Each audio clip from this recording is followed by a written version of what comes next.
मैं एक social entrepreneur हूँ और 2000 के पहले से ही मैं समाज के लिए काम करती आई। फिर मैं लगातार 5 साल तक चुनाव लड़ी थी और ईश्वर की कृपा से 5 साल 5 साल जीत आपका के जीत आई गई। हूँ और इस स्थिति में रही हूँ। पहले की ज़िंदगी एक अलग तरह की ज़िंदगी होती है, शादी के बाद की ज़िंदगी अलग होती है। जैसे समाज सेवा करती थी तो मुझे अच्छा लगता था क्योंकि दिन भर काम करके जब मैं घर आती थी तो मुझे एक सुकून सा महसूस होता था कि कुछ अच्छा करके आई।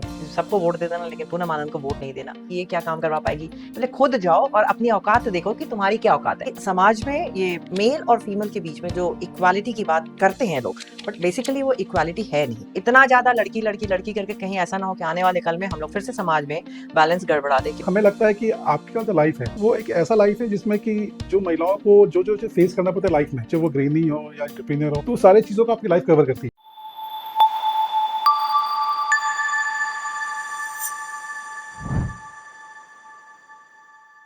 नमस्ते, जोहार।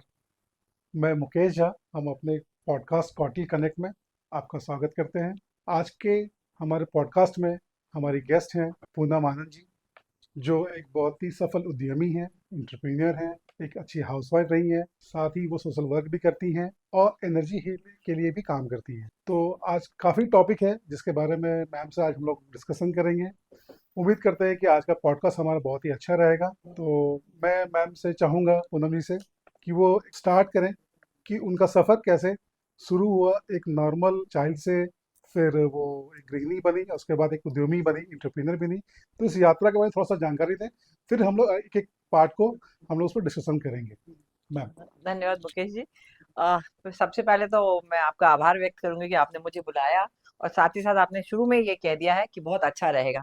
ये मेरे लिए थोड़ा प्रेशर हो गया कि भाई अच्छा होगा या नहीं होगा, बट ठीक है, मैं पूरी कोशिश करूंगी कि अपने जीवन की बातें जो भी है मैं बेहतर तरीके से आप लोगों को बता पाऊँ। जैसा आपने कहा कि अपने जीवन के बारे में बताएं, तो being a woman, being a girl जिसको कहना चाहिए, एक साधारण लड़की की तरह मैं बड़ी हुई, मेरी शादी हुई, मैं यहाँ अपने ससुराल में आ गई।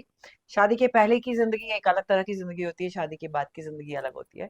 और जैसे सब लोग अपना जीवन व्यतीत करते हैं वैसे मैं भी अपना जीवन चला रही थी और चल भी रहा था बहुत बढ़िया। बट कहते हैं ना कि लाइफ में बहुत सारे चैलेंजेस आते हैं आपके, कुछ ऐसे चैलेंजेस आते जाते हैं तो आपकी लाइफ में कुछ ना कुछ चेंजेस आता है, और ऐसे ही चैलेंजेस ने ही मेरी लाइफ में बहुत सारे बदलाव लाए हैं।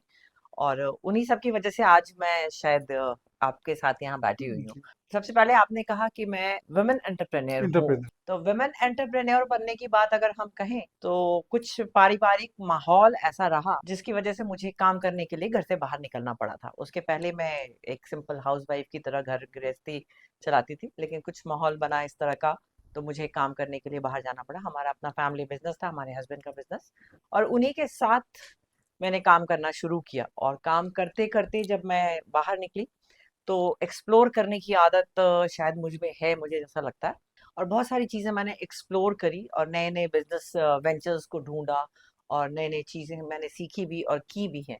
कहना चाहिए कि उस टाइम के दौर पे जब महिलाएं बहुत कम काम करती थी या व्यापार में कम थी, और मैं जिस व्यापार में गई उस तरह के उसमें तो मतलब मेल डोमिनेटिंग बिजनेस जिसको कहना चाहिए वैसा बिजनेस था। और उस बिजनेस में मैं उतरी तो इनिशियली थोड़ी सी प्रॉब्लम आती ही है, आई, चैलेंजेस भी आए, लेकिन हस्बैंड का साथ रहा और काम करते चले गए।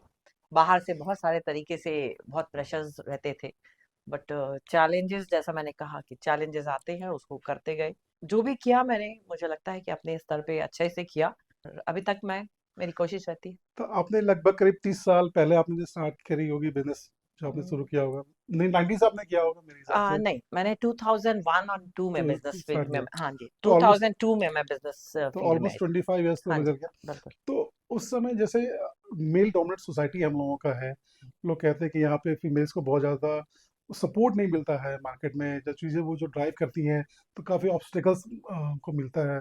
बीइंग अ फीमेल उनको बहुत जगह हरासमेंट भी होती है, हरास भी किया जाता है। तो ऐसा कुछ आपके साथ भी घटित हुआ या सब कुछ ठीक ठीक रहा? आ, नहीं, ऐसा मतलब मेल डोमिनेटिंग सोसाइटी में काम करना उतना आसान नहीं होता। और आज से 25 साल पहले की बात अगर हम लोग करें तो सबसे पहले तो फैमिली एक ऑब्जेक्शनल उसमें आपको देखती है कि आप घर से बाहर जाएंगे तो आप कितना बेहतर कर पाएंगे, क्या करेंगे नहीं करेंगे, और थोड़ा सा डाउट जरूर रहता था वो उस समय। और बाहर की दुनिया में भी आपको बहुत सारे लोग ऐसे मिलते हैं जो आपको काम करने देने में अड़चने भी लगाते हैं, आपसे नहीं हो पाएगा, ये काम आपके बस की बात नहीं है। और रही बात काम बिजनेस करने में जो चीजें टेक्निकली जो प्रॉब्लम्स आती हैं, बीइंग अ वुमेन, शायद उस समय मैं अपनी बात करूं तो मैं बहुत जानती भी नहीं थी। जैसे कि आप अगर बैंकिंग सेक्टर की बात करें या बाकी सारी चीजों की बात करते हैं, तो मैं भी बहुत ज्यादा जानती नहीं थी, क्योंकि मैंने बताया कि कुछ ऐसे फैमिली बैकग्राउंड ऐसा था सिनेरियो, तो मुझे काम करना था। बट चैलेंजेस आए, बहुत सारे आए, अच्छे भी आए, बुरे भी आए। उस बिजनेस के दौर पे एक दो बहुत अच्छे लोग मुझे मिले, जिन्होंने, मैं कह सकती हूँ कि मुझे बिजनेस करना सिखाया कि किस तरह से उस तरह के बिजनेस में आप उतरेंगी और किस तरह से काम करेंगे। और बीइंग अ वुमेन, अगर आप काम करने निकलते हो, सॉफ्ट टारगेट होता है वुमेन का कैरेक्टर के बारे में बात करना, जो आज भी लोग आज भी करते लोग हैं करते हैं, करते हैं। एग्जैक्टली। बट आप अपने आप में काम करते चले जाते हैं, और आप अगर काम करके प्रूव कर देते हैं, क्योंकि उस समय प्रूव करना पड़ता था कि हाँ, हम काम कर सकते हैं। आज का समय ऐसा नहीं है कि आपको प्रूव करना, आप नहीं भी कर पाएंगे तो कोई बात नहीं वाली बात होती है। बट कुछ लोग मिले जिन्होंने मुझे बिजनेस करना भी सिखाया, और कुछ लोग मिले जिन्होंने मेरे बिजनेस करने के तरीके को गलत भी कहा। बहुत सारी चीजें हुई, लेकिन कोई स- खास ऐसा इंसिडेंट जो आपको लगा हो कि आपके लाइफ में बिजनेस के पॉइंट ऑफ व्यू से एज ए एंटरप्रेन्योर आपको एक चैलेंज मिला जिसको आपने ओवरकम किया, कोई पर्टिकुलर इंसिडेंट अगर आप बता दी तो अच्छा रहता। इसमें मैं यही कहूंगी कि दो इंसिडेंट बताना चाहूंगी। एक, जैसा आपने बताया कि बिजनेस के फील्ड में, मैं, हमारे हस्बैंड का कंस्ट्रक्शन का काम था, और मैं कंस्ट्रक्शन में बिल्कुल भी कुछ नहीं जानती थी। लेकिन जब मैं कंस्ट्रक्शन के काम में जब इनके साथ उतरी, तो जब मैं फील्ड में या ऑफिस में जाती थी, काम करती थी, उसी दौरान एक ऐसे व्यक्ति से मुलाकात हुई, तो जिन्होंने मुझे बहुत चैलेंज किया कि क्या तुम एक महिला हो और इस तरह के काम में तुम नीचे उतरी हो। क्योंकि फील्ड में मैं काम करवाती थी, जो अभी कंस्ट्रक्शन साइट साइट्स होते होते थे, हैं, मैं साइट्स में भी साइट्स। काम करवाती थी। तो इनके फ्रेंड्स भी थे, काफी सारे लोग थे, जिन्होंने बड़ा चैलेंजिंग मोड में कहा कि ये क्या काम करवा पाएगी, इसको मसाला और ये क्या आएगा। क्या है? तो उस समय मुझे भी लगा था कि नहीं हो पाएगा। एक व्यक्ति ऐसे मुझे मिले जिन्होंने मुझे बताया कि ऐसा कुछ नहीं है। जिस तरह से शुरुआती दौर पे जब तुम पढ़ना सीखते हो, तो तुमको सिखाया जाता है, उसी तरह से तुम ये सोचो कि तुम नर्सरी और क्लास वन की क्लासेस ले रही हो, और इसको तुम सीख सकती हो। और मसाला कितना बनता है, 4 एक का, 6 एक का, इस तरह से सारी चीजें मुझे उन्होंने एग्जैक्टली। सिखाई, समझाई, और वो सीखी। तो मैं उस व्यक्ति का एक्चुअली मैं आभार व्यक्त करूंगी कि उन्होंने मुझे बहुत अच्छे से ट्रेनिंग दी थी और बहुत बढ़िया से बताया था। और हमारे हस्बैंड भी कभी कभी बहुत मजाकिया लहजे में कहते थे कि तुमसे नहीं होने वाला है, ये मसाला वसाला छोड़ो तुम, हम देखते हैं क्या होगा। लेकिन उस व्यक्ति के बदौलत मैंने बहुत कुछ सीखा था। अच्छा मैम, जैसे आपको कह रहे 2-3 डिकेड क्रॉस कर गया, तो आप जिस अपना काम स्टार्ट किया था, अभी भी आप काम कर ही रही हैं, तो इस ये 3 दशकों में क्या चेंजेस दिख रहा है आपको? सोसाइटी में क्या चेंजेस हम लोग को नजर आ रहा है? देखिए, 3 दशक में कहें तो मैं अपने अपनी लाइफ की बात करूं, तो जब मैं घर से बाहर निकली, तब बाहर निकलना बड़ा चैलेंजिंग हुआ करता था। कि लोग कहते थे कि भाई ये ऐसे नहीं जाना, शाम को टाइम से घर आ जाना, इस तरह के काम मत कर लेना। लोग, मैंने घर परिवार समाज आपको बड़े उसमें बोलता था। और बहुत रिस्ट्रिक्शंस थी, आपकी लाइफ में बहुत रिस्ट्रिक्शंस थी कि आपको यहाँ जाना है, यहाँ नहीं जाना है, इसके साथ जाना है, इसके साथ नहीं जाना है। अगर आपको काम करना है या कुछ भी ऐसा करना है, तो आप ऐसा काम करो जिसमें कि महिलाएं आपके साथ ज्यादा जुड़े, पुरुषों के साथ कम काम करो।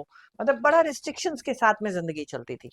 लेकिन आज मैं कहूंगी कि डिकेड वाइज तो मैं शायद डिस्क्राइब कर पाऊँ नहीं कर पाऊँ, लेकिन मैंने खुद ही किया है, तो मैं इस तरह से काम भी किया है।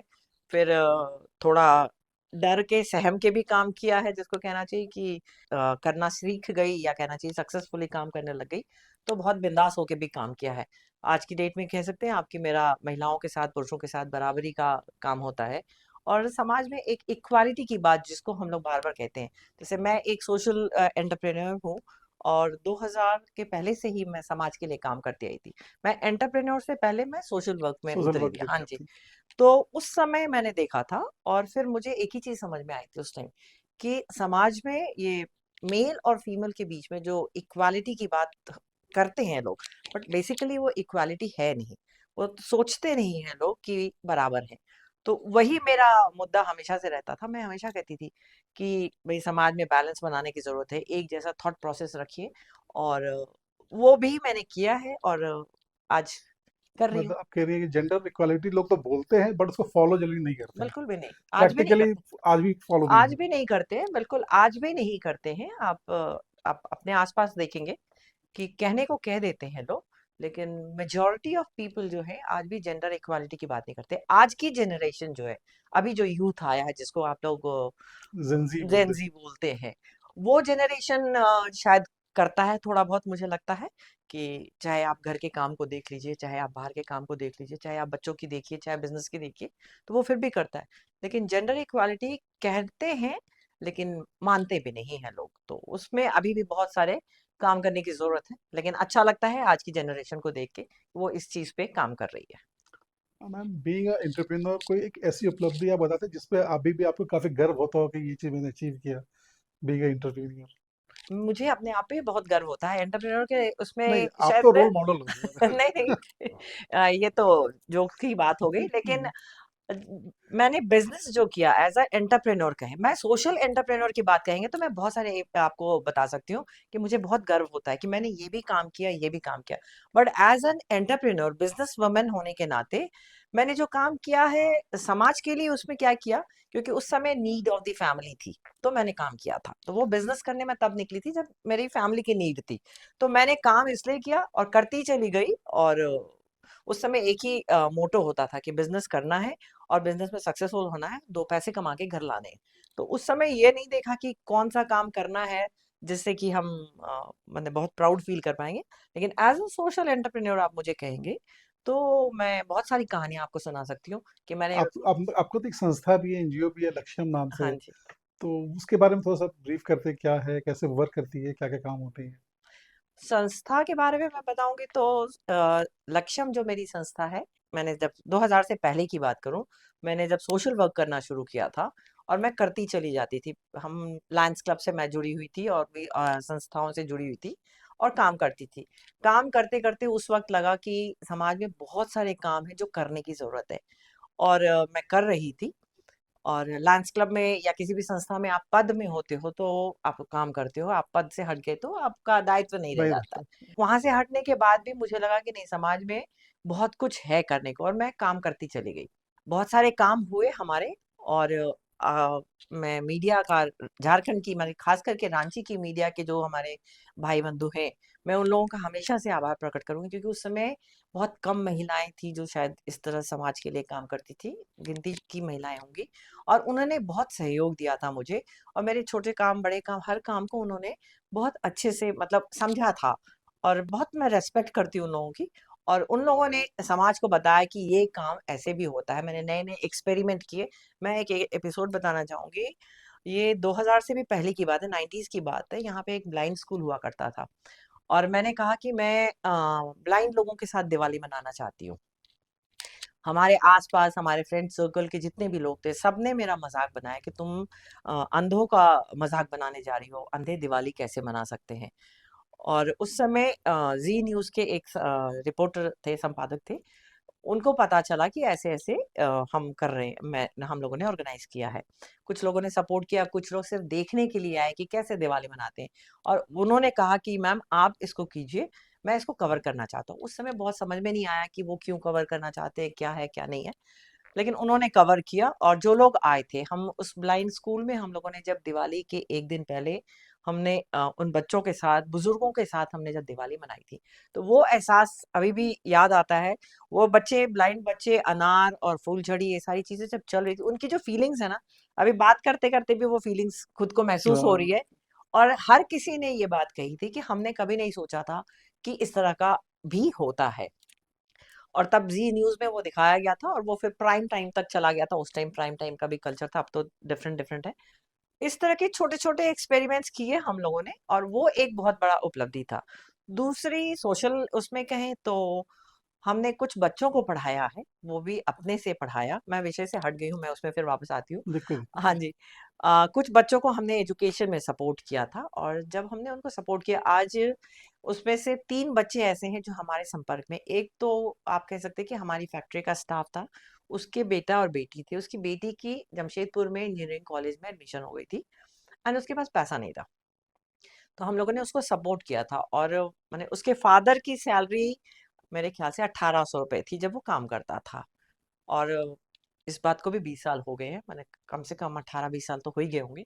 और उसकी लड़की जब वहां से पढ़ के निकली थी, तो उस लड़की की सैलरी 1,20,000 थी उस वक्त। तो वो लड़की जब आई हम लोगों के पास और आज भी वो संपर्क में है, तो लगता है कि अगर आप इतना सा भी किसी के लिए करते हो और उससे किसी की जिंदगी बदल सकती है, तो ऐसे छोटी छोटी चीजें हैं जो बहुत मायने रखती है कर ये। पाते कर, हैं तो कर लेते हैं। और आपने लक्ष्यम की बात की थी, तो मैं बता रही थी कि मैं ऐसे ही काम करती थी समाज का और करती चली गई। और अखबारों में जब भी न्यूज आती थी तो पूनम आनंद का नाम रहता था, अक्सर पूनम आनंद का ही नाम रहता था। तो हमारे एक दो पुराने परिचित आईएएस ऑफिसर्स हुआ करते थे जो रिटायर हो गए। उन लोगों ने कहा कि बेटी आप पूनम आनंद का ही नाम क्यों रहता है, आप एक संस्था खोल लीजिए, उस संस्था में आप करते रहिए काम जो भी करना है। बट उस समय समाज सेवा मुझे लगता है कि प्रोफेशन नहीं हुआ करता था। लोग सेवा करते थे, सेवा की भावना होती थी। बट वो संस्था वैसी ही रह गई, काम पूनम आनंद ही करती रह गई। फिर हमारे घर में हमारी नेक्स्ट जनरेशन, हमारी बेटी ने देखा, हमारे बच्चों ने भी देखा है, और कहते हैं ना कि बच्चे सीखते हैं सीखते माँ बाप हैं से। माँ बाप से। तो फिर हमारी बेटी ने देखा और फिर उसने ऑर्गेनाइज किया, और आज लक्ष्यम के उसको उसने बड़ा किया है, और नेशनल लेवल पे हम लोग काम करते हैं। हमारा बहुत सारे स्टेट्स में काम होता है, तो उसको हम लोग कर रहे हैं, ऑर्गेनाइज्ड वे में कर रहे हैं। मैम, जैसे आपने बताया कि आप इंटरप्रेन्योर भी थी, उससे पहले सोशल वर्क भी कर रही थी, अभी भी कंटिन्यू है। तो इस बीच में आपने अपने जो आपकी लाइफ है, पर्सनल लाइफ है, उसको बैलेंस कैसे किया आपने? क्योंकि वो बहुत, दोनों चीज़ें बहुत ही इंपॉर्टेंट है। बच्चों की अपब्रिंगिंग करना भी है, साथ में आप बोले कि फाइनेंशियल वाले आपको पार्ट देखना था, समाज सेवा भी कर रही थी, बच्चों का डेवलप ग्रो अप भी था। तो इसको बैलेंस करना मतलब रियली वेरी बिग टास्क। मतलब कि आपने कैसे नहीं, किया, लोग जानना चाहेंगे इसके बारे में। नहीं, मुश्किल तो है, बहुत मुश्किल होती है। औरतों को घर और बाहर दोनों संभालना बहुत मुश्किल होता है, इसमें कोई शक नहीं है। और मैंने भी बहुत टफ टाइम के साथ इस चीज को किया है। लेकिन मेरा पैशन था, मुझे जैसे समाज सेवा करती थी तो मुझे अच्छा लगता था, क्योंकि दिन भर काम करके जब मैं घर आती थी तो मुझे एक सुकून सा महसूस होता था कि कुछ अच्छा करके आए हैं। और हमने अपने दोनों बच्चों को जिस तरह से ग्रो किया है, जिस तरह से उनकी परवरिश की है, बड़ा किया है, उन लोगों ने भी ये चीज देखी है। तो घर के उसमें कुछ चीज़ों को ऑर्गेनाइज करते थे, कुछ अपने समय की कटौती करते हैं।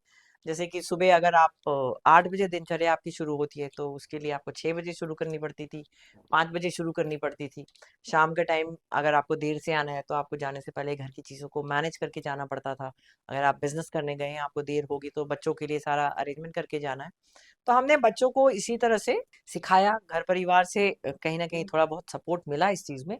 हमारे हस्बैंड ने इसमें बहुत सपोर्ट किया, इसी वजह से मैं शायद काम कर पाई। और बच्चों को मैं एक ही चीज़ कहती थी, अगर तुम लोगों को खाना गरम मिलता है, तो बाहर ऐसे बच्चे हैं जिनको कि खाना भी नहीं मिलता है। खाना भी नहीं मिलता। तो मैं 2 घंटे, और वो स्कूल जाते थे, मेरी कोशिश रहती थी कि उनको स्कूल भेज के मैं जाऊँ, उनके स्कूल से आने से पहले मैं घर वापस आ जाऊँ, जब बच्चे छोटे थे। जब बच्चे बाहर चले गए तो फिर समय की कोई बाध्यता थी नहीं, आप किसी भी समय काम कर सकते हो। लेकिन जब बच्चे छोटे थे तो थोड़ा-सा टाइम मैनेजमेंट करना पड़ता है, और मुझे लगता है कि टाइम मैनेज करके अगर आदमी चलता है, तो बहुत सारी चीज़ें कर लेता है। तो अभी जब आप देखते होंगे, जैसे अभी तो आप, जैसे आपके बच्चे भी सेटल कर चुके हैं, आप भी एक मुकाम पे पहुंच चुके हैं, तो अब जब पीछे देखती होंगी अपने लाइफ को, तो कैसा लगता है? मतलब क्या आता है, फील कैसा आता है कि अच्छा यू आर लगता है। Satisfied with the full life, या जैसा कि अप्स एंड डाउन्स बहुत सारे आए होंगे? एक होता है ना, नहीं अब पीछे मुड़ के देखिएगा तो अपने जीवन के बारे में, क्या हमने इतनी चीजें की हैं एक साथ, तो हाउ डू यू नहीं, फील ना, मतलब? अच्छा लगता है, लेकिन हाँ, कभी-कभी सोचती हूँ पीछे पलट के कि अगर वो दिन वापस आते तो शायद इससे थोड़ा और बेहतर कर पाती। हमने जब काम करना शुरू किया तो हम लोगों ने ये नहीं सोचा कि हमने काम करना है, क्योंकि ज़रूरत के अकॉर्डिंगली काम किया। जैसे बिज़नेस किया हमने, तो मैंने बताया कि need of family, need of time थी, हाँ। तो हमने काम किया। हाँ, सोशल सर्विस जो मैंने किया है उसमें मुझे कभी भी कहीं कोई कमी नहीं लगी, और आज भी मैं करती हूँ तो कर रही हूँ, और उसमें मुझे कभी नहीं लगता है। लेकिन हाँ, पीछे पन्ने पलटती हूँ तो कभी-कभी लगता है कि शायद थोड़ा और समय दे पाती तो जो चीज़ें छूट गई हैं, उसको और बेहतर तरीके से कर सकती थी मैं। नहीं, खैर वो तो देखिए, हर कोई वो सोचता है, बट आपने, हमारे हिसाब से तो आप एक रोल मॉडल हैं। आज की जितनी भी नहीं, युवा नहीं लड़कियां ऐसा हैं, जितनी फीमेल्स हैं, उनको लेके, उनके लिए तो सही में आप रोल मॉडल हैं। मैं भी पर्सनली आपको बहुत पहले से फॉलो कर रहा हूँ। इनफैक्ट फेसबुक पे मैं आपके साथ हूँ, काफ़ी सालों से जुड़ा हुआ हूँ। तो हम भी देखते आ रहे हैं, हमारे परिवार भी आपको देखते आ रहा है कि आप काफ़ी लंबा समय से, हर, इनफैक्ट आप तो चैम्बर में भी खड़े होती थी कई हाँ बार। जी, हाँ जी। उसमें भी देखे कई इलेक्शन हाँ, आपने जीता चेंबर है। चेंबर ऑफ कॉमर्स में भी जब मैंने व्यापार करना शुरू किया था, सोशल सेक्टर में काम किया था, उसके बाद फिर एक जिसको कहते हैं कि एक रिकॉग्निशन थी, तब चेंबर वालों ने अप्रोच किया था। उस समय उन लोगों ने कहा मुझे कि आप चेंबर का इलेक्शन लड़िए, तो हमने उनको साफ कहा था कि मैंने व्यापार किया है, लेकिन व्यापारी जगत के लिए क्या काम करना है, किस तरह से काम करना है, इसके लिए मुझे सीखना होगा, क्योंकि बिना सीखे अगर आप किसी भी फील्ड में उतर जाते हो तो शायद आप सक्सेसफुल नहीं हो पाते हो। तो मैंने 1 साल का समय लिया था, 1 साल चैम्बर में सब कमेटी लेके मैंने काम किया, और उसके बाद फिर मैं लगातार 5 साल तक चुनाव लड़ी थी, और ईश्वर की कृपा से 5 साल 5 साल जीत आपका के जीत आई लिए। हूँ और एक्सिक्यूटिव में रही हूँ। मैम, आपने जैसे चैम्बर चुनाव में आप काफी, आपने 5 बार चुनाव लड़ा, 5 बार आपको जीत मिली। उस चुनाव के दौरान भी तो आपसे बीइंग अ फीमेल आपको क्या क्या प्रॉब्लम्स आया, क्योंकि छोटे शहर से हम लोग बिलोंग करते हैं, रांची छोटे शहर है, तो क्या क्या चीजें हुई, कुछ इसके बारे में बताती हैं आप? ना, आपने सही कहा है कि चुनाव के टाइम पे जब मैंने चैम्बर का पहला चुनाव लड़ा था तो मेरे लिए एक नया अनुभव था बिल्कुल। और हमारे हस्बैंड बिल्कुल पक्के बिजनेसमैन थे अपर बाजार के। अपर बाजार आप लोग जानते ही हैं कि चैम्बर जी। चुनाव का बहुत बड़ा गढ़ है। और जब चुनाव के समय मैंने अपने हस्बैंड को कहा कि भाई कि अपर बाजार में तो सब आपको जानते हैं, तो आप एक बार सबको बोल दो कि ये मेरी वाइफ है, खड़ी थोड़ा हुई। सपोर्ट कर देना है करना। तो हमारे हस्बैंड ने सिंपली डिनाई कर दिया। उन्होंने बोला मैं किसी को बोलने नहीं जा रहा हूँ कि तुम मेरी वाइफ हो और तुमको कोई सपोर्ट करेगा। मैंने कहा फिर कैसे होगा? बोले खुद जाओ और अपनी औकात देखो कि तुम्हारी क्या औकात है। तुम इतने सालों से तुमने समाज के लिए काम किया है, तो तुमको भी पता चलना चाहिए कि तुम कहाँ खड़ी हो। तुम अपर बाजार जाओ, मेन रोड जाओ, जहां भी जाना है जाओ, और तुम अपना परिचय अपने नाम से दो। लोग तुमको पहचानते हैं नहीं पहचानते क्या होता है, उसके बाद देखा जाएगा क्या होगा। जब जरूरत होगी तो मैं बोलूँ। एक बार के लिए तो मुझे बहुत जोर से गुस्सा आया कि भाई कि ऐसे थोड़ी ना कोई डिनाई कर देता है। सबके लोग लगे होते हैं कि भाई जीत जाए जीत जाए। खैर, बट एक अच्छा एक्सपीरियंस था, इन्होंने बहुत अच्छा एक्सपीरियंस भी दिया मुझे। जब मैं अपर बाजार गई या मेन रोड गई तो मैंने सबका इंट्रोडक्शन होता है, सबको बताते हैं कि भाई कि हम मैं पूनम आनंद हूँ इस बार चुनाव में। तो अपर बाजार की गलियों में जब मैं घूम रही थी तो मुझे अच्छी बात ये लगी कि हमारे बिजनेस को, हमारी फैमिली को सब जानते थे। कोई कहता था अच्छा अच्छा, तो तुमको तो जानते हैं, तुम मदन बाबू की बहू हो ना, अच्छा तुम तिलक बाबू की वाइफ हो ना, इस तरह से। तो एक सपोर्ट मिला, और बाकी काफी लोग, अरे आप तो पूनम आनंद है, आप तो बहुत काम करती रहती है। तो एक मिला जुला जो मेरे को वहां से रिस्पॉन्स मिला था। लेकिन हाँ, जब घर से ऐसा रिस्पॉन्स मिला तो एक बार तो गुस्से से ही निकले थे, लेकिन जब 2-3 दिन जब वहां प्रचार करके वापस आए तो फिर मैंने अपने हस्बैंड को, एक्चुअली मैं कहूँ तो मैंने इनको थैंक यू बोला कि भाई अच्छा हुआ आपने मुझे मेरी औकात बता दी। ऐसा नहीं है कि लोग मुझे नहीं जानते, थोड़े लोग आपको जानते हैं, थोड़े डैडी को जानते हैं, लेकिन कुछ लोग मुझे भी जानते हैं। तो अच्छा रहा ये कि आपने पहले किसी को पहले नहीं नहीं बोला। बोला। तो ये सारी चीजें आती हैं। तो एक बहुत बढ़िया वो जब रहा आपने था। कैंपेनिंग की तो आपको भी लगा कि आपकी हाँ, सेल्फ आइडेंटिटी है बिल्कुल, मार्केट में, बिल्कुल, काफी उस अच्छा है। कैंपेनिंग ने भी मुझे बहुत ताकत दी ज- थी। क्योंकि आदमी क्या होता है ना कि जैसे बताया मैंने आपको कि कुछ भी हम करने जाते हैं तो हम लोग डर जाते हैं कि पता नहीं क्या होगा। और बीइंग अ वुमन हम लोग थोड़ा ज्यादा डरते हैं। सपोर्ट पीछे से मिला है इस तरह का, तो एक अच्छा एक्सपीरियंस था। और वही मुझे बार बार, हर साल हम चुनाव में लड़ते थे। उसके बाद तो धीरे धीरे धीरे भाई होता चला गया, तो आदमी लड़ लेता है, हो जाता है। लेकिन चुनाव लड़ते लड़ते, मैंने जब आप लगातार चुनाव लड़ते हैं और आप औरों के कंटेंडर बनने लग जाते हैं, तो फिर जब लोग आपको काटना शुरू करते हैं, जिसको कहना चाहिए, पहले तो बीइंग अ वुमन आपको कोई नहीं, आपको आप ज- किसी के कंपटीटर नहीं हो, बहुत ज्यादा नहीं दिखता। लेकिन जब आप कॉम्पिटिटर हो जाते हैं, इवन कि आप मेल के भी कॉम्पिटिटर जब होने लग जाते हो, तो किस तरह से लोग आपको चुनाव में भी काटते हैं, ये भी मैंने देखा है अपने आखिरी तो चुनाव में। मैंने लास्ट जो चुनाव में लड़ के उसके बाद नहीं लड़ी हूँ, उस चुनाव में भी, क्योंकि टीम होती है, आप तो जानते हाँ, ही होंगे, टीम 2 टीमें बनती है। रहती हैं। और उस टीम में, मैं जिस टीम के में थी, उसके दूसरे टीम के मेल को बड़ा इनसिक्योरिटी था कि ये जीत जाएगी और इनको हराना ही हराना है। तो सब जगह लोग मेरे नाम से बोलते थे कि सबको वोट दे देना लेकिन पूनम आनंद को वोट नहीं देना। तो तब तक मोबाइल का जमाना आ चुका था, कुछ लोगों ने वीडियो बनाया उस व्यक्ति का और वो भी मुझे भेज दिया कि देखो ये आपके नाम से ऐसे ऐसे बोल रहा है। तो मैंने कहा कोई बात नहीं, इलेक्शन है तो ये होगा। इसीलिए आप कह बट रहे थे कि जेंडर एक इनइक्वालिटी इसीलिए है। बिल्कुल, लोग बोलते तो है कि इक्वालिटी है, बट बेसिकली बिल्कुल, इक्वालिटी बिल्कुल, नहीं है। बिल्कुल, बिल्कुल, बिल्कुल। नहीं, और प्रैक्टिकल। बिल्कुल मैं तो एक ही बात कहूंगी कि मैं चाहती भी नहीं हूँ। जैसे लोग कहते हैं ना कि रिजर्वेशन की बात करते हैं, मैं नहीं चाहती कि आप रिजर्वेशन महिलाओं को दें। आप इक्वालिटी की बात करिए ना, बराबरी की बात करिए। आप बराबर की हर बात है। चीज में आप बराबरी की बात करिए ना, इक्वालिटी की बात क्यों करते हैं? आज लड़कियां कहाँ नहीं है, हर जगह है लड़कियां, महिलाएं, सब कुछ है। तो आप इक्वालिटी, रिजर्वेशन की बात क्यों करते हैं? बट आपके जो थॉट प्रोसेस में इक्वालिटी आनी चाहिए। पहले तो आप अपने अपने अपना दिमाग अंदर में, में, दिमाग में आप अपने अपने अंदर लाना दिमाग में पड़ेगा। लेके आए। तो ये सारी चीजें रहती हैं, बट इंटरेस्टिंग रहती हैं, चलता है, ये सारी चीजें हैं। ये सारी चीजों ने बहुत कुछ सिखाया होता है कि ठीक है, वो व्यक्ति आज भी मेरे, जिसको कहना चाहिए कि आज भी मेरे रडार में रहता है। मौका मिलता है तो मैं भी नहीं छोड़ती हूँ उसको। जब भी रहता है तो मैं बोल भी देती हूँ। वो हमेशा मेरे से पूछता है कि आप मेरे को ऐसे क्यों बोलती हैं, लेकिन उसको मैंने आज तक नहीं बताया कि तुम्हारा वीडियो मैंने देखा हुआ है।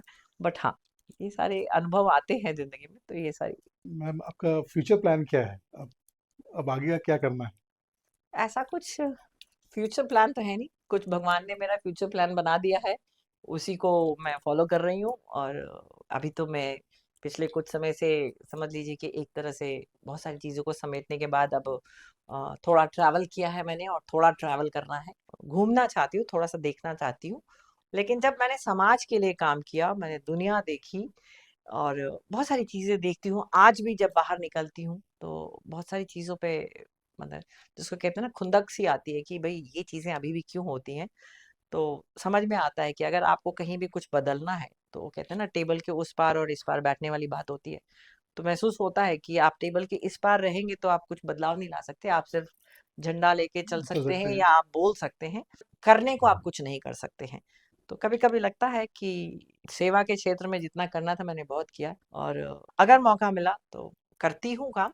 तो हो सकता है कि आने वाले कल में मतलब हम लोग किसी एमएलए की उम्मीद कर रहे हैं आपसे बहुत नहीं नजदीक। वो वक्त बताएगा। लेकिन हाँ, ये जरूर कहूंगी मैं कि अगर समाज में बदलाव लाना है तो आपको टेबल की उस तरफ जाना जाना ही होगा। होगा। नहीं तो समाज में बदलाव नहीं आता। आप लोगों को बोलते हैं, लोग सुनते नहीं है। सुन के चले जाते हैं। आप मैनिफेस्टो दे सकते हैं, आप कागज में लिख के दे सकते हैं, आप एप्लीकेशन दे सकते हैं, लेकिन बदलाव जो आपने सोचा है, जो आप चाहते हैं, उसको अगर आप करना चाहते हैं तो आपको अपनी जगह बदलनी बदलनी होगी। पड़ेगी, टेबल के जगह साइड जाना ही टेबल के होगा। उस साइड जाना पड़ेगा। अब जैसा देखती हूँ, व्यापार किया है तो मैंने जो देखा है, तो मुझे ऐसा लगता है कि व्यापारियों के लिए भी बहुत कुछ करने की जरूरत है। व्यापार जगत जो है हमारे झारखंड में, खास करके मैं तो झारखंड में बहुत सारा काम है जो उन लोगों के लिए करना चाहिए। बट उस प्लेटफॉर्म में मैं बहुत ज्यादा एक्टिव नहीं रहती हूँ, इसलिए शायद कम काम कर पाती वुमेन एम्पावरमेंट को लेके क्या आपका कहना है? महिला सशक्तिकरण जो होती है, लोग बोलते हैं कि आज की डेट में महिलाओं को काफी एम्पावर किया जा रहा है। तो आपको क्या लग रहा है कि सामाजिक रूप में और ये गवर्नमेंट के तरफ से इनके लिए बढ़ावा मिल रहा है या नहीं मिल रहा है? हूँ। देखिए, मेरे हिसाब से वुमेन एम्पावरमेंट जो लोग कहते हैं, सरकार वुमेन एम्पावरमेंट में पैसे दे देती है और कहती है कि हम वुमेन एम्पावरमेंट कर रहे हैं। गैस दे देती है तो कहती है कि हम वुमेन एम्पावरमेंट कर रहे हैं। ये सारी चीजें एम्पावरमेंट का एक तरीका है। लेकिन बेसिक वुमेन एम्पावरमेंट मुझे लगता है कि जब तक आप वुमेन को मेंटली एम्पावर्ड नहीं करोगे, इकोनॉमिकली उनको काम करना नहीं सिखाओगे, स्किल्ड करना भी जरूरी है। उनको, तब तक वो एम्पावर्ड नहीं हो पाएंगे। क्योंकि मेंटली अभी भी अगर महिलाएं वही सोच रखती हैं तो शायद वो एम्पावर्ड नहीं हो पाएंगे। वो पैसे कमा लेंगी लेकिन उनकी एम्पावरमेंट जो है वो आगे और महिलाओं को एम्पावर्ड नहीं कर पाएंगे, सोसाइटी को एम्पावर्ड नहीं कर पाएंगे। तो वुमेन एम्पावरमेंट में जैसे सरकार की योजनाएं चलती हैं, मैं हमेशा कहती हूँ आजकल कि हम लोग देखते हैं बहुत सारी ऐसी योजनाएं चल रही हैं जो सिर्फ लड़कियों के लिए होती हैं। तो इतना ज्यादा लड़की लड़की लड़की करके कहीं ऐसा ना हो कि आने वाले कल में हम लोग फिर से समाज में बैलेंस गड़बड़ा दे। क्योंकि एक समय में मेल डोमिनेटिंग सोसाइटी थी और आज फीमेल डोमिनेटिंग सोसाइटी ना हो जाए। तो एक बैलेंस जो बनाने की जरूरत है, तो ये समाज को सोचना होगा। सरकार अपना काम करती है, वो आपको जो भी दे रही है वो देती है, आपको सुविधा के लिए दे रही है। लेकिन समाज, सोसाइटी, परिवार, सबसे पहले परिवार फिर समाज को ये देखना होगा कि वुमेन एम्पावरमेंट पे हम लोगों को, महिलाओं को मेंटली कितना स्ट्रॉन्ग कर सकते हैं, क्या सही चीजें सिखा सकते हैं, क्या चीजें उनको बता सकते हैं, तभी हम कुछ कर पाएंगे। मैम, इतनी चीज़ें करने के बाद फिर मैंने आपकी प्रोफाइल देख रहा था तो मालूम चला आप रेकी हीलिंग भी करती हैं। तो ये चीज़ कहाँ से आ गया? रेकी हीलिंग बेसिकली होता क्या है? तो इसके बारे में थोड़ा सा अपनी बता के रहा है। रेकी हीलिंग मैंने बीच में अभी नहीं किया है। रेकी हीलिंग मैंने 96 में शुरू किया था। जैसा मैंने शुरू में ही बताया आपको कि आज शायद आपके साथ मैं यहाँ बैठी हुई हूँ, इसका कारण होगा कि मेरी जिंदगी में बहुत चैलेंजेस थे, बहुत उठापटक रहे होंगे। और हर उठापटक को मैंने शायद लेती चली गई और उस पे लग गई और काम करना शुरू कर दिया, और वही कारण है। तो रेकी भी उसी का एक हिस्सा है। मैं कुछ पारिवारिक कारणों से हम लोग यहाँ से रांची से दिल्ली शिफ्ट कर गए थे। हम 5 साल तक हम लोगों ने दिल्ली में अपना समय बिताया, और उसी समय रेकी एक एनर्जी थेरेपी होती है, वो आई थी। और एक्सप्लोर करना, जैसे कहना चाहिए कि मैंने हमेशा कहा है कि एक्सप्लोर करने की मुझे आदत है, नई चीजें सीखने की मुझे आदत है। मुझे लगता है कि कोई भी नई चीज अगर है तो उसे सीखने की कोशिश करनी चाहिए। होगा नहीं होगा वो बात की वो बात बात है। की बात। तो रेकी भी उसी में आया। तो जब रेकी के बारे में जब मुझे पता चला कि एक एनर्जी थेरेपी है ये, जिससे कि आप अपने आप को हील कर सकते हो, औरों को हील कर सकते हो, अपने एनवायरनमेंट को हील कर सकते हो, तो मैंने उसको सीखा था। मेरे को लगता है 5 साल कहना चाहिए कि वो मेरा एक साइड का प्रोफेशन था। मैं एनर्जी हीलर की तरह मैंने काम भी किया और अच्छे से ही काम किया। दिल्ली में मैं जब हीलिंग करती थी तो दिल्ली के कुछ लोग ऐसे हैं जो आज भी मुझसे जुड़े हुए हैं, और कभी कुछ ऐसा होता है तो बात भी करते हैं। और एनर्जी हीलिंग के बारे में बताना जाऊंगी तो बहुत बड़ी दुनिया बहुत है। बड़ी दुनिया है। हाँ, बहुत छोटी सी चीज है नहीं। एनर्जी वर्ल्ड अपने आप में बहुत बड़ा है। उसमें आप जितना घुसते जाइए, जितना पढ़ते जाइए, उतना ही आप समझते जाएंगे, सीखते जाएंगे। मैंने जितना पढ़ा है, जितना सीखा है, उसमें मैं करती हूँ। और आज मैं वापस यहाँ खड़ी हूँ। आप भी जानते हैं कि जिंदगी के बहुत ऊहा-पोह के बाद, बहुत सारी चीजों के बाद, अगर मैं फिर से खड़ी हो पाई हूँ, अपने आप को फिर से खड़ा किया है, तो उसमें रेकी का भी बहुत बड़ा हाथ है। आपने काफ़ी कुछ देखा अपने लाइफ में, तो क्या आपने इसको एक किताब के रूप में आपने इसको पिरोया है क्या, या कुछ थिंकिंग है कि इसको एक ऑटोबायोग्राफी भी लिखा जाए, जो इनफैक्ट बहुत बच्चों के लिए, जो आज के डेट में जो लड़कियां, जो फीमेल, जिनके जो अपब्रिंगिंग हो रही है, जो ग्रो अप हो रही है, उनको वो एक मार्गदर्शन करे। मैंने तो नहीं सोचा था, मैं सच कहूँ तो मैंने नहीं सोचा था, लेकिन समाज में कई लोग ऐसे हैं जो लोग हमेशा कहते हैं कि आपके बारे में जानना चाहते हैं, आपकी जिंदगी के बारे में। क्योंकि अक्सर क्या होता है कि आप जिंदगी की अच्छी अच्छी चीजों को तो बताते हो, हाँ, और आपकी जिंदगी जो में टफ हमेशा चीज। से अच्छी चीजें होती हैं, ऐसा नहीं है। आपके साथ में बैड फेजेस भी आते हैं, बुरी चीजें भी होती हैं, बहुत सारी चीजें। तो बहुत लोग हैं जो जानना चाहते हैं कि क्या हुआ था, आप अभी भी इतने स्ट्रांग कैसे हो, कैसे चीजों को मैनेज करते हो। तो आपको तो अपनी लाइफ पे एक किताब लिखनी चाहिए। तो सबके कहने पे मेरे मन में कभी कभी ख्याल जरूर आता है कि मुझे एक किताब जरूर लिखनी चाहिए। लेकिन मैं लिखने में थोड़ा कमजोर हूँ। बुलवाने में आप जितना मर्जी बुलवा ले, मैं बोल सकती हूँ, लेकिन अगर ईश्वर ने चाहा नहीं नहीं, तो इसमें जरूर चाहेंगे हम। जब तक नेक्स्ट पॉडकास्ट हम लोग करेंगे आपके बुक के बारे में ही करेंगे, कि उसमें आपकी सारी चीज़ें, आपकी पूरी लाइफ उसमें डली हो। क्योंकि हमें लगता है कि आपका जो लाइफ है वो एक ऐसा लाइफ है जिसमें कि जो महिलाओं को जो जो फेस करना पड़ता है लाइफ में, किसी भी परिवार, चाहे वो गृहिणी हो या एंटरप्रेन्योर हो, तो सारे चीज़ों को आपकी लाइफ कवर करती है। एक लड़की का जो बचपन से पैदा लेती है लास्ट तक कैसा लाइफ गुजर रही है, इसके लिए एक परफेक्ट एग्जाम्पल है। नहीं। तो हाँ, मुझे मतलब मैं अपनी जगह देखती हूँ तो मुझे लगता है कि मेरी लाइफ में शायद बहुत खराब हुआ, मेरे साथ ऐसा क्यों हुआ, या पहले भी बचपन की बात करें, जवानी की बात करें, आज की बात करें, तो मुझे लगता है कि नहीं, ये नहीं होना चाहिए था, ऐसे होता तो ज्यादा अच्छा, उसकी लाइफ में ज्यादा अच्छा। तो कहते हैं ना कि अपनी जिंदगी में हर किसी को लगता है कि मेरे साथ बुरा हुआ या अच्छा हुआ, लेकिन सबके लाइफ में कुछ ना कुछ चीजें तो होती हैं। लेकिन आप जब सोशली बाहर आ जाते हो, या लोग आपको जान जाते हैं, या आपके साथ थोड़ा ज्यादा आपको मतलब लोग जानने लग जाते हैं, तो आपको लगता है कि नहीं, लोगों को बताना चाहिए था कि आपने जिस तरह से फेस किया या आपके साथ जो हुआ, फर्दर वो सारी चीजें अगर हो रही है तो उन सब चीजों को आप बदल सकते हैं, या लोगों को आप एक सपोर्ट दे सकते हैं, या लोगों के थॉट प्रोसेस को बदल सकते हैं। क्योंकि हमेशा से मैं ये नहीं कहूंगी कि मेरे साथ सब अच्छा अच्छा हुआ। लाइफ में बहुत सारे वो ऐसे तो फेजेस लाइफ है, तो देखे दोनों हैं। फेजेस आती हाँ, है उस अक्सर। फेजेस को निकालने में कितनी दिक्कतें आई हैं, किस तरह से हम लोगों ने स्ट्रगल किया है, कैसे हम उस फेज से निकले हैं। हर लड़की के साथ उस तरह की फेजेस होते होंगे, लेकिन उससे निकलना कितना आसान है, या उससे निकल के आप डिस्टर्ब नहीं हो, ये कितना जरूरी है, ये सारी चीजें सीखने की जरूरत है। और मुझे लगता है कि शायद हमारे जैसे लोगों की किताब अगर आती है, और अगर ईमानदारी से मैं अपनी किताब में सारी चीजें सच सच लिख देती हूँ, तो शायद बहुतों को बहुत मदद मिलेगी अपनी जिंदगी को सही सही चलाने में, मुझे ऐसा लगता नहीं, डेफिनेटली वो चाहेंगे मैडम आप पूरी किताब लिखें। है।